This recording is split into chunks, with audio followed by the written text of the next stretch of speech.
in this particular module, we're just going to define a third circular function, but it's slightly different to the other two in that it doesn't follow the same shape. Hopefully, after practicing just a few of these, gents, you'll be able to say where the tangent function comes from, and you'll be able to, just like we've done with sine and cosine, evaluate equivalent expressions for the tan function. So, let's look at defining the tangent function. What is a tangent?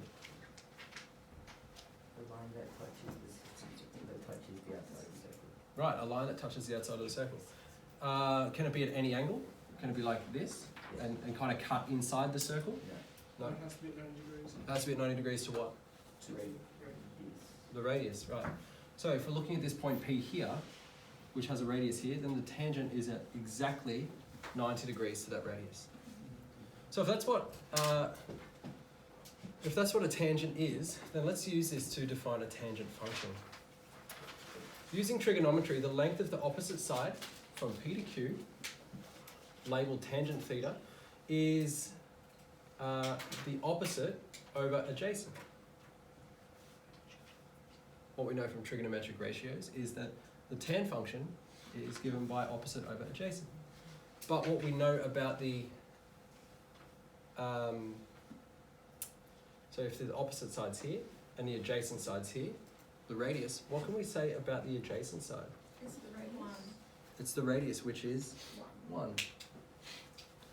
So if that's 1, then we can define tan of theta as the opposite side, tangent theta, over 1, or tan theta is equal to the opposite. But we had this mention of congruence before. What do we know about this first right angled triangle that we drew that it gets to a certain point? It touches on a certain point here. If they share the same angle, then we can say that this side, tan theta, it must be the same as ratio, this side over 1 is the same as the opposite side, or sine theta, over the adjacent side, or cos theta. So from the two triangles, we have tan theta here, sine theta here, cos theta here, and from the big triangle, which I'm going to draw in red, we have the adjacent side 1. So putting all of this into here, we get tan over 1, or opposite over adjacent, is equal to sine over cos. And now we could simplify this to just tan theta equals sine theta over cos theta. So what's the significance of this? That we can take the y value around the unit circle and divide that by the corresponding x value, which will give us a value for tangent at a particular angle. There's one last thing that we want to mention about this particular function that makes it quite unique. Having cos theta as the denominator here, what significance will that have? The x. Like the x component is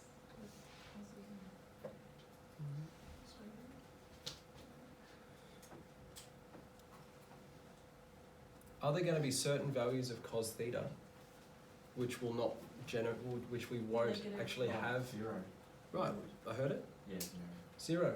So when cos theta has the value of 0, what must tan have? Undefined. Now, we only just kind of introduced them with hyperbola and the truncus, but what, in terms of graphing, could we use to represent a point or a series of values which is undefined? An asymptote, right? So, as the tangent function is a ratio of sine over cosine, whenever cosine of 0 whenever cosine of theta equals 0, then the tangent function is undefined and has an asymptote for these angles. So for example, tan theta, without any translations, tan theta has asymptotes where the cos value is 0, so at pi on 2, 3 pi on 2, 5 pi on 2, 7 pi on 2, 9 pi on 2, and so on. Now we'll look at what the graph of the tan function looks like, but as you can tell, it's going to have a lot of asymptotes in it if we have a large domain there. So with only 3 examples, after defining our tangent function, and with 9 minutes to go before our earlier finish, let's have a go at evaluating these 3 angles for the tangent function. So, if we know that tan theta is equal to sine theta over cos theta, or the y value over the x value around the unit circle, then we could say that this could be represented by sine of 2 pi over cos of 2 pi. Sine of 2 pi, let me just scroll backwards a little bit. If 2 pi is here, what's the value of y at this position? 1. Here, 0. So sine of 2 pi, 0 over cos of 2 pi, the x coordinate at this position, 1. 0 over 1, or just 0. Okay, tan of negative 5 pi over 2,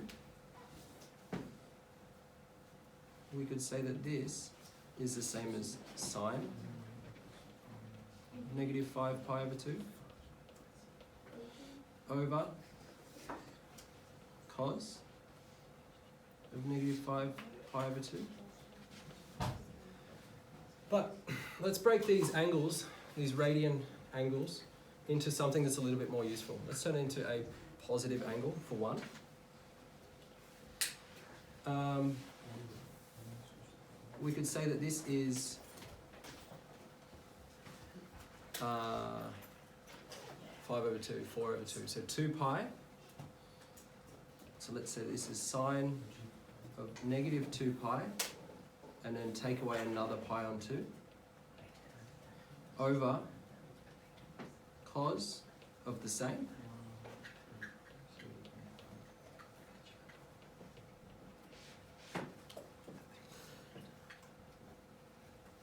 Negative 2 pi, so we're going in the reverse direction all the way around one full circle, full rotation. And then another pi over 2, so another 90 degrees. If we just sketch that very quickly, starting and moving in the reverse direction, then we get a full negative 2 pi, and then we go another negative pi over 2. Where do we end up in terms of positive radians? 3 pi over 2. So we could say that this angle here that we're going to use is sine of 3 pi over 2 over cos of 3 pi over 2.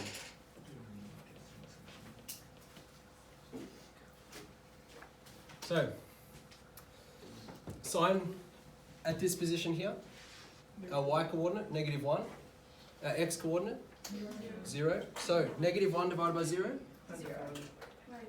Undefined. Can't divide by 0. Can't divide by 0. So, therefore, the evaluating this is undefined. You with us, mate? Yeah. No?